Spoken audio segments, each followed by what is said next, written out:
Hello friends, welcome to my channel the value of trust Sanjana. और आज मैं बात करने वाली हूँ आपसे रिलेशनशिप के ऊपर। और रिलेशनशिप के ऊपर ये वीडियो, और ये कोई ऐसा नहीं कि लवर्स वाला रिलेशनशिप है कि सिर्फ ये दोस्ती के लिए भी लागू होता है और आपके लव वन यानी आपके प्यार के लिए भी लागू होता है कि जो चीज़ें होनी चाहिए। और आप नोटिस करिएगा, जिनकी या तो दोस्ती बहुत अच्छी सालों साल चल रही है और जिनका या तो जो लव रिलेशनशिप है बहुत मजबूत और बॉन्डेड है, बहुत अच्छा है, आप इनमें ये क्वालिटीज़ अवश्य और श्योर पाएंगे, जो कि मैंने नोटिस किया। तो स्टार्ट करते हैं, लेट गेट स्टार्टेड।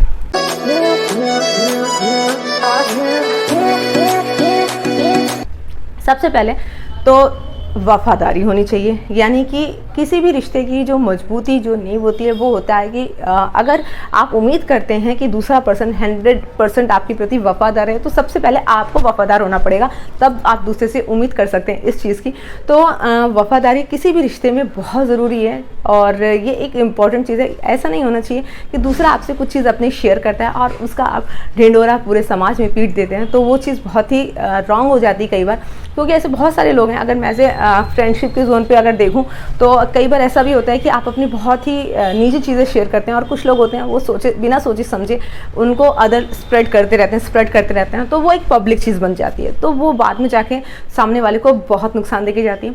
दूसरा, आपके रिलेशनशिप में अगर कोई भी चीज़ है तो आपको क्या कहते हैं, कम्युनिकेशन बहुत ज़रूरी है। और अगर आपके बीच में कम्युनिकेशन नहीं है, बातचीत बहुत कम होती है और बातचीत का मतलब आप इच्छा ही नहीं होती अंदर से, देन ये मान के चलिए कि ये अंदर से आपका रिलेशनशिप जो है जो ज़बरदस्ती वाला है और कोई आपका जो हार्ट टू हार्ट वाला नहीं है, दोनों ही साइड से। क्योंकि इसके अंदर कम्युनिकेशन जो होता है बहुत सारी प्रॉब्लम्स को दूर भी करता है और एक दूसरे को समझने में मदद करता है, नेचर को समझने में, एक दूसरे की चीज़ों को समझने में। और अगर ऐसे तो हम अज्यूम करते रहते हैं, किसी भी चीज़ को देखिए हम अज्यूम करते हैं। अगर ऐसा हुआ तो हम अपने आधी कहानी हम खुद की जोड़ी हुई होती है और आधी कहानी हमारा दिमाग खुद जोड़ लेता है, जो कि हुआ शायद है कि नहीं पता नहीं, लेकिन अगर कम्युनिकेशन अच्छा होता है तो फिर चीज़ें बहुत स्मूथ जाती हैं और एक दूसरे के साथ अटैचमेंट, लगाव और आप दूसरों का जो बॉन्डिंग होती है वो मजबूत होती है। तो ये एक बहुत मजबूत चीज़ है। तो हमेशा मतलब एक दूसरे के लिए समय निकालना चाहिए, चाहे जितने भी बिजी हों। बिजी आदमी, सही बात है कि एक बहाना ही होता है, अगर आप जिसके लिए समय निकालना चाहें पूरे दिन में बिल्कुल निकाल सकते हैं, हर आदमी निकाल लेता है। तो दूसरा पॉइंट है कि आपको अगर जो भी रिलेशनशिप अगर मजबूत है, मुसीबत के समय में अगर आप अपने दोस्त के साथ या अपने प्यार के साथ खड़े हैं, तो मान के चलिए कि वो रिलेशनशिप आगे जाके बहुत मजबूत होने वाला है। क्योंकि जो रिलेशनशिप नॉर्मल असली जो कहते हैं ना कि कदर जो होती है, जो असली जो जजमेंट होता है या फिर हम असली जो पहचान होती है, ये मुसीबत के समय में ही होती है कि कौन हमारे साथ खड़ा है। तो वो बहुत हद तक बहुत सही बात है। और एक चीज़ है कि एक दोनों ही तरफ आज़ादी होनी चाहिए, बॉन्डेड नहीं होना चाहिए कि आपको ये करना पड़ेगा, आपको ये नहीं करना पड़ेगा, आपको ऐसे रहना पड़ेगा। आप दो लोग एक साथ रह सकते हैं, दोनों की विचारधाराएं टोटली डिफरेंट हो सकती हैं, दोनों के शौक अलग हो सकते हैं और दोनों को ड्रेसिंग स्टाइल अलग हो सकता है। मान लो जी किसी को साड़ी पसंद है तो किसी को जीन्स पसंद हो सकती है, किसी को वन पीस पसंद हो सकती है, किसी को सूट पसंद हो सकता है, किसी को सूट पसंद नहीं हो सकता है। तो कुछ भी चीज़ें हो सकती हैं। तो लेकिन आप उसके अकॉर्डिंग किसी को जज नहीं कर सकते कि वो बहुत ख़राब है। ज़रूरी नहीं है कि एक साड़ी पहनने वाली लड़की चरित्र बहुत अच्छा हो और एक जीन्स पहनने वाली का चरित्र बहुत ख़राब हो, और इसके अपोजिट भी हो सकता है। तो मतलब दोनों ही कंडीशन में कोई भी चीज़ आप ड्रेस से जज नहीं कर सकते हैं कि वो अंदर से इंसान कैसा होगा।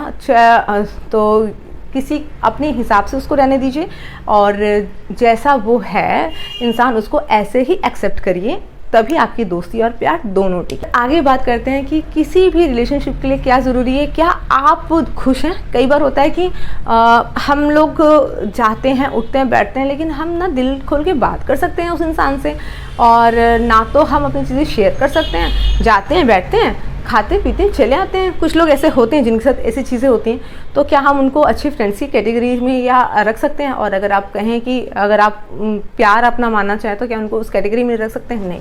जो भी रिलेशनशिप होता है उसके अंदर अगर आप साथ में कोई आपके पास बात करने के लिए भी नहीं है, अगर आप चुपचाप भी बैठे हो तो लेकिन आपको अंदर से खुशी फील हो रही है, तो वो रिलेशनशिप वाकई में बहुत अच्छी तरह से वर्क करता है। तो एक अंदर से खुशी और हैप्पीनेस फील होनी चाहिए, सुरक्षा फील होनी चाहिए कि अगर आप जिसके साथ हैं आप उसके साथ सेफ फील करते हैं, उसके साथ आप जो हैं सेम वही फील करते हैं जैसे आप हैं, जो आप हैं, बिना सोचे समझे जो आपको बोलना होता है। ये नहीं सोचते हैं कि कोई दूसरा मुझे क्या जज करेगा या सामने वाला मतलब मेरे बारे में क्या सोचेगा। जो आप सोचते हैं, जैसा आप फील करते हैं वैसा ही बोलते हैं। और इसके अलावा एक ईमानदारी भी बहुत इंपॉर्टेंट रोल प्ले करता है। विश्वास के साथ साथ चीज़ होती है रिलेशनशिप में कि समझौता जिसे कहते हैं, समझौता कि लाइफ को मैं मानती हूँ अपने अकॉर्डिंग जीना चाहिए, अपने अकॉर्डिंग ही रहना चाहिए, जीना चाहिए। लेकिन जहाँ पर समझौते की गुंजाइश हो वहाँ पर थोड़ा बहुत एडजस्ट एक दूसरे के साथ ज़रूर कर लेना चाहिए। कहीं कभी आप करिए, कभी सामने वाले करेगा, लेकिन ये उम्मीद मत रखिए कि हर बार दूसरा ही करेगा, कभी आप कभी सामने वाला। तो इस तरह से आपका रिलेशनशिप बहुत हेल्दी और बहुत अच्छा रिलेशनशिप बिल्ड होता है, मजबूत रिलेशनशिप बिल्ड होता है। तो गाइज़ ये कुछ चीज़ें हैं जो हेल्दी रिलेशनशिप में होती हैं और उसकी निशानी है। तो अगर आपके रिलेशनशिप में ये चीज़ें हैं तो you are a lucky one, और अगर नहीं है तो कोशिश करिए इसको बिल्ड करने की। तो तभी आपका रिलेशनशिप एक परफेक्ट रिलेशनशिप हो सकता है मेरे अकॉर्डिंग। तो लव यू ऑल।